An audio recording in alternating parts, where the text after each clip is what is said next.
Good morning. Online class में आप सभी का स्वागत है। कक्षा 9 में प्रश्नावली 4 तक अपन ने अध्ययन किया और ग्राफ भी बनाई।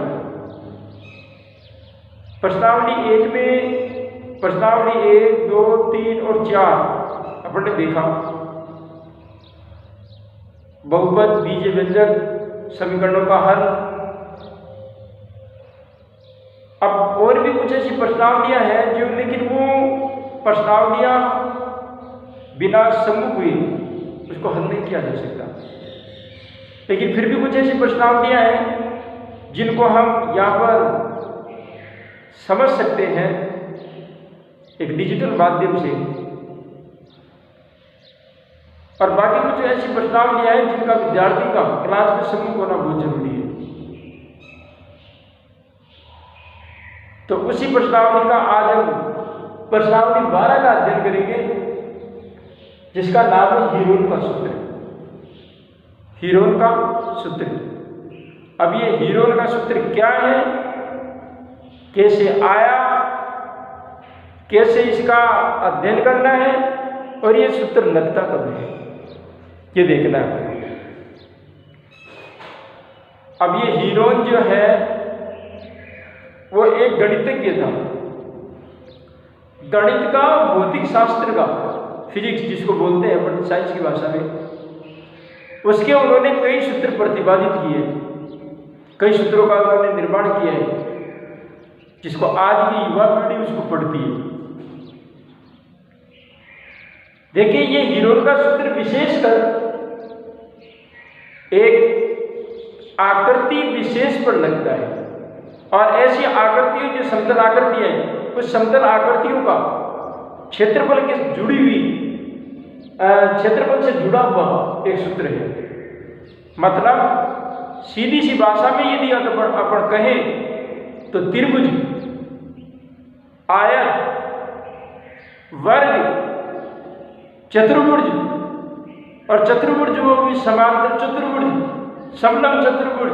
मेरा मानना यह है कि जितनी भी समतल आकृतियां हैं, उन समतल आकृतियों का हीरोन की सहायता से उसका क्षेत्रफल ज्ञात किया जा सकता है।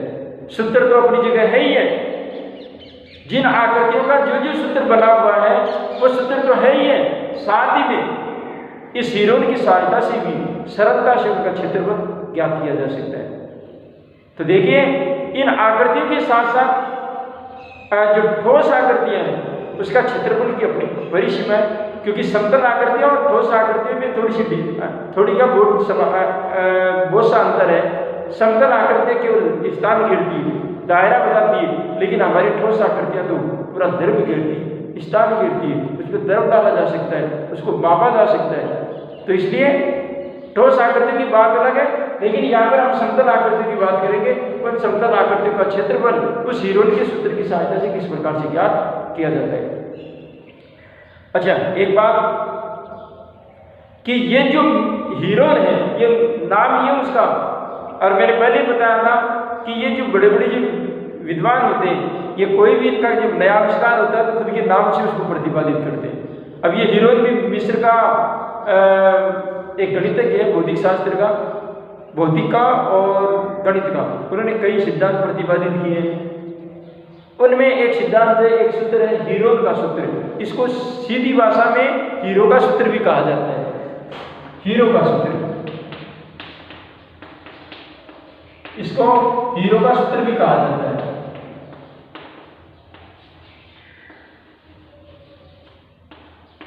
हीरो फॉर्मूला, तो इसको हीरो का सूत्र भी कहा जाता है। और वैसे हीरोन इसका नाम है, हीरोन इसका नाम है।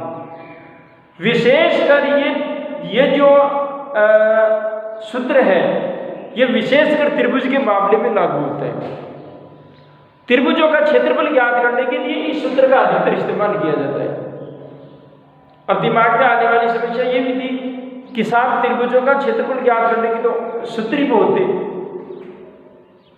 वास्तव में थी, इसमें कोई दो राय नहीं थे, इसमें कोई अतिशयोक्ति नहीं है। लेकिन फिर भी ये हीरोन का सूत्र बहुत बड़ा कारगर होता है। कभी कभार ऐसी जटिल परिस्थिति आ जाती है, उस जटिल परिस्थिति के अंदर हमारे को सूत्र काम नहीं करते कि हमारा हीरोन का सूत्र काम कर जाता है। तो अब ऐसे कौन कौन सी परिस्थिति होगी जिसकी वजह से हमारे को हीरोन का सूत्र काम में लेना पड़ेगा? ऐसी कौन कौन सी परिस्थिति आएगी? तो इस परिस्थितियों पर एक नजर डालते हैं और देखते हैं कि आप हीरोन का सूत्र कब काम में ले सकते हैं। आओ इसका एक क्रमबद्ध अध्ययन करते हैं। पहली बात देखिए कि अपने पास में त्रिभुज कई प्रकार के होते हैं और एक एक त्रिभुजों का सूत्र और इस हीरोन के सूत्र से फर्क नजर आएगा। तो फिर देखिए कि ये हीरोन का सूत्र कहाँ पर कारगर साबित होगा। नंबर 1, मैं पहले बात करूंगा समकोण त्रिभुज की, और समकोण त्रिभुज का क्षेत्रफल ज्ञात करने का सूत्र क्या था? 1/2 आधार इंटू ऊंचाई, जो कि आज दिन तक आप पढ़ते हैं शुरू से, छोटी छोटी क्लास तीसरी चौथी पांचवी छठी के अंदर ये सूत्र आते हैं अधिकतर। तो समकोण त्रिभुज के अंदर क्षेत्रफल ज्ञात करने का जो सूत्र था वो था 1/2 इंटू आधार इंटू ऊंचाई, 1/2 इंटू आधार इंटू ऊंचाई, ये सूत्र था। ये पढ़ते आ रहे, शुरू से पढ़ते आ रहे। लेकिन क्या इसका क्षेत्रफल क्या हीरो के सूत्र से भी ज्ञात किया जा सकता है क्या? बिल्कुल ज्ञात किया जा सकता है, यदि तीनों भुजाएं की माप यदि दे रखी हो तो, तीनों भुजाओं की अगर माप दे रखी हो तो। लेकिन इस सूत्र में तो केवल अपने पास में दो ही चीज चाहिए, या तो इसका आधार और या फिर इसकी ऊंचाई, दो चीजें, और दो चीज अपने पास में यदि उपलब्ध है तो इस सूत्र की सहायता से भी समकोण त्रिभुज का क्षेत्रफल ज्ञात किया जा सकता है। अब मैं तुलना करूंगा, कंपेरिजन करूंगा इस हीरोन के सूत्र से। भाई साहब हीरोन का सूत्र भी ज्ञात किया जा सकता है, क्षेत्रफल ज्ञात किया जा सकता है, वैसे आपके पास में यदि तीनों भुजाएं दी रखी। समकोण त्रिभुज के अंदर एक कोण 90 डिग्री का होता है, आप जानते हैं चीज को, एक कोण 90 डिग्री का होता है, आप इस बात को जानते हैं। लेकिन हमारे पास में ये तो आधार और ये इसकी ऊंचाई है, ये इसकी ऊंचाई है, ये तो आपको उपलब्ध होगी। ये लंबी को भी ऊंचाई कह सकते हैं, बात एक ही। अब ये तो आप इसकी ऊंचाई कह सकते हैं साहब। अब आधार और यदि इसकी ऊंचाई में क्षेत्रफल आ सकता है, लेकिन आप हीरोन के सूत्र से भी ज्ञात कर सकते हैं। कैसे? यदि हमारे पास में इसका आधार, ये इसका लंब और ये इसके कर्ण, तीनों भुजाओं की माप यदि अपने पास में है तो हीरोन के सूत्र से भी इसका क्षेत्रफल ज्ञात किया जा सकता है और बिल्कुल एग्जैक्ट आएगा एकदम। पहली बात। आओ चलो ठीक है साहब, हमारे पास में हीरो का सूत्र हमारे पास तो जटिल पड़ेगा, ठीक है, आए छोटा तो आधार और ऊंचाई से ही चलेगा। मानता हूं मैं भी चीज हूँ कि ये सूत्र छोटा भी है और गणना में आसान भी है। मानता हूं हीरो का सूत्र बड़ा हो सकता है, लेकिन कुछ जटिल परिस्थिति जो आपके सामने आएगी भी उस टाइम खुद बोलेंगे आप कि वास्तव में हीरो का सूत्र से ज्ञात हो सकता है और सूत्र की बस की बात नहीं है। आइए नंबर 2, फिर बात करूंगा मैं समकोण त्रिभुज के बाद समबाहु त्रिभुज की, समबाहु त्रिभुज की। और समबाहु त्रिभुज का क्षेत्रफल का सूत्र होता है √3/4 भुजा स्क्वायर, √3/4 भुजा स्क्वायर। अब समबाहु त्रिभुज में तो तीनों ही भुजाएं समान होती है, तीनों भुजाएं क्या होती है? समान होती है। समबाहु त्रिभुज में तो तीनों भुजाएं क्या होती है? समान होती है। चलो सारी भुजाएं समान है तो इसका हीरोन के सूत्र से ज्ञात करना चाहो कर सकते हैं। और बाकी आप ये हमारा जो सूत्र चलता है √3/4 भुजा स्क्वायर, ये भी समबाहु त्रिभुज का क्षेत्रफल ज्ञात करने का सूत्र है, इससे भी ज्ञात कर सकते हैं। लेकिन फिर भी मैं कहता हूं मैं इसी सूत्र का समर्थन करूंगा क्योंकि ये सूत्र छोटा भी है और गणना करने में आसान भी है। अब बात आती है अभी समद्विबाहु त्रिभुज की साफ समद्विबाहु त्रिभुज। देखिए त्रिभुज कई प्रकार के होते हैं, ये पहले लिखा है, लेकिन मुख्य रूप से जो अब तक आप पढ़ते आ रहे हैं, आपके सिलेबस में जो आप गणना देखते आ रहे हैं उनके हिसाब से मैं गणना बता रहा हूं। नंबर 3,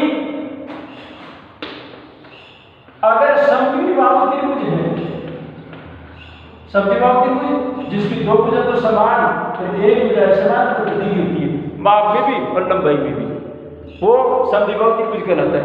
अब समद्विबाहु त्रिभुज के अंदर क्षेत्रफल ज्ञात करने का सूत्र होता है b/4 √4a² - b², 4a² - B square. ये सूत्र है, आपने सुने ये पहली बार, ये सूत्र है और बनेंगे, और मैं बढ़ाऊंगा इसको कैसे बनते हैं। और किताब वाला बना सकता है तो अपन नहीं बना सकते क्या? किताब वाला वो भी इंसान ही था, वो ऊपर से टपक के थोड़ी आया था, वो भी इंसान ही है। जब वो चीज़ बना सकता है वो चीज़ को, तो हम क्या अपन नहीं बना सकते? अपन क्या पढ़ी लिखी नहीं है? बना सकते हैं और बनाएंगे और देखेंगे एक एक सूत्र को ये बने कैसे, वो भी देखेंगे। ये तो आज तो पढ़ा ही है, अपन ने देखा है, याद किया, रट्टा मारा है, लेकिन ऐसी परिस्थिति भी आएगी जिसमें अपन देखेंगे कि ये सूत्र वास्तव में बनते भी है। ये सूत्र बनते, मैंने पहले ही कहा कि गणित के अंदर कोई सूत्र बनाया नहीं है, उसको बनाया गया है एक विशेष विधि से, कई विधियों का इस्तेमाल करके, कई विधियों का संयुक्त कॉम्बिनेशन करके फिर बनाया गया है। कोई चीज़ बनाई नहीं है आज दिन तक, उसको बनाया गया है। देखो तो संधिवाद त्रिभुज के अंदर सूत्र था b/4 √4a² minus b square, 4a² minus b square. साहब इसका हीरोन के सूत्र से भी ज्ञात किया जा सकता था, मानता हूँ वो फिर भी बड़ा है, हीरोन का सूत्र फिर भी बड़ा है, जटिल भी हो सकता है, लेकिन मेरा मानना है कि ये फिर भी आसान है, ये फिर भी आसान है। एक जवाब आता है विषमबाहु त्रिभुज का क्षेत्रफल। आज दिन तक तो ऐसा कोई सूत्र मैंने तो पढ़ा नहीं जो विषमबाहु त्रिभुज का क्षेत्रफल निकाल दे, बराबर है। हीरोन के अलावा ऐसा कोई सूत्र नहीं बना विषमबाहु त्रिभुज का जो अब तक हमने जहां तक पढ़ा है और जहां तक हमने दिन किया है, उस हिसाब से मैंने आज दिन तक तो देखा नहीं कि ये जो सूत्र बनाए हीरो के अलावा। मानता हूं इनका क्षेत्रफल हीरो के सूत्र से भी ज्ञात किया जा सकता है कि इनके मैंने जो 3 त्रिभुज लिखे, इन 3 त्रिभुजों का क्षेत्रफल फिर भी अपन पढ़ते आए और पढ़ा है और आज भी चल रहा है। लेकिन विषमबाहु त्रिभुज का आज मैंने ऐसा पर्टिकुलर कोई विशेष हीरो के सूत्र के अलावा ऐसा कोई सूत्र नहीं देखा जो विषमबाहु त्रिभुज का क्षेत्रफल ज्ञात कर लियो। अब इस विधि के अंदर आपको विशेष रूप से विषमबाहु त्रिभुज के अंदर मानता हूं तीनों भुजाएं, ये संधिबाहु त्रिभुज के अंदर 2 भुजाएं समान होती है बाकी एक भुजाएं समान प्रकृति की होती है। अब मैं मानता हूं कि ये जो विषमबाहु त्रिभुज है उसके अंदर तीनों ही भुजाएं असमान होती है, असमान प्रकृति की होती है, अलग अलग माप की होती है और तीनों भुजाएं अलग अलग माप की होती है। लंबाई चौड़ाई इसकी जो भी है ये माप में अलग अलग प्रकृति की होती है। अब इसका सूत्र, अब ऐसा सूत्र तो आज दिन तक हुआ नहीं। इसका मतलब इसका सूत्र, इसका क्षेत्रफल अगर ज्ञात करना हो तो किसकी सहायता से ज्ञात करना पड़ेगा? इस हीरो के सूत्र की सहायता से। किसकी सहायता से? इस हीरो के सूत्र की सहायता से इसका क्षेत्रफल ज्ञात करना पड़ेगा। इसका मतलब क्या हुआ कि अगर यदि आप इसका अध्ययन करना चाहते हैं, इनका क्षेत्रफल ज्ञात करना चाहते हैं विषमबाहु त्रिभुज का, तो इसका एक ही ऑप्शन है हमारे पास में कि आप हीरो के सूत्र की सहायता से इस विषमबाहु त्रिभुज का क्षेत्रफल ज्ञात करें।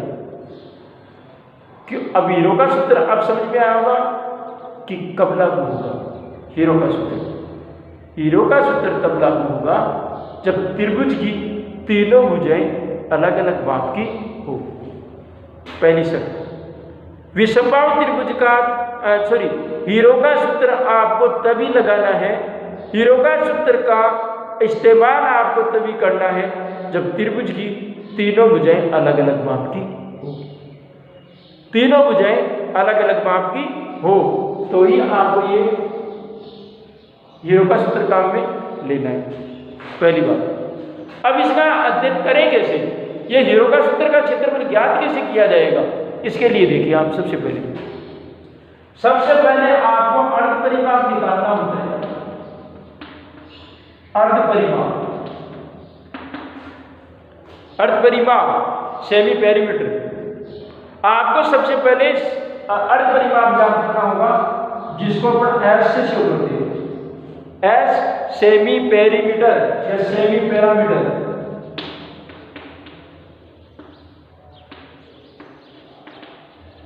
इसलिए पहला अक्षर एस आ रहा है, इसलिए अर्ध परिमाप को एस का है। अर्ध परिमाप ज्ञात करने के लिए क्या करना पड़ेगा? त्रिभुज की तीनों भुजाओं को जोड़ो और 2 का भाग। भाई किसी भी संख्या का आधा करने के लिए 2 का भाग दे देते हैं, आधा हो जाती है वो संख्या, सही। तो तीनों भुजाओं को जोड़ो और 2 का भाग दे दो, आपका अर्ध परिमाप आ जाएगा। और जो अर्ध परिमाप आया उसकी सहायता से हीरो के सूत्र लगा करके उसका क्षेत्रफल ज्ञात करना है। अब हीरो का सूत्र कैसे लगेगा वो देखो। हीरो का सूत्र, उससे क्षेत्रफल कैसे ज्ञात होगा? उसका क्षेत्रफल ज्ञात होगा, पहले तो वर्गमूल का चिन्ह लगाओ, स्क्वायर रूट वर्गमूल अर्ध परिमाप गुणा अर्ध परिमाप में पहली भुजा घटाओ। ये गुणा का चिन्ह है यहाँ पर। अर्ध परिमाप में पहली भुजा घटाओ गुणा अर्ध परिमाप में दूसरी भुजा घटाओ गुणा अर्ध परिमाप में तीसरी भुजा घटाओ। हीरो का सूत्र क्या कहता है? अंडर रूट स्क्वायर रूट अर्ध परिमाप में पहली भुजा घटाओ, अर्ध परिमाप में त्रिभुज की दूसरी भुजा घटाओ और अर्ध परिमाप में त्रिभुज की तीसरी भुजा घटाओ। इसको गुणा करो, इसका वर्गमूल करो, वर्गमूल करते ही हीरो के सूत्र की सहायता से इस विषमबाहु त्रिभुज का क्षेत्रफल ज्ञात हो जाएगा। का क्षेत्रफल ज्ञात हो जाएगा।